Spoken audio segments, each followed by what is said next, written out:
শুভ দুপুর বন্ধুরা, অদিতির ইচ্ছে পূরণের আরেকটি অধ্যায়ে তোমাদের সকলকে স্বাগত জানাই।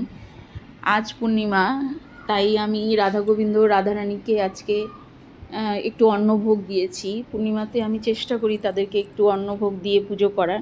পুজো করতে আমার খুব ভালো লাগে, মন্দিরে যেতে ভালো লাগে, সেখানকার তথ্য এবং পুরানো দিনের কথা শুনতে ভালো লাগে।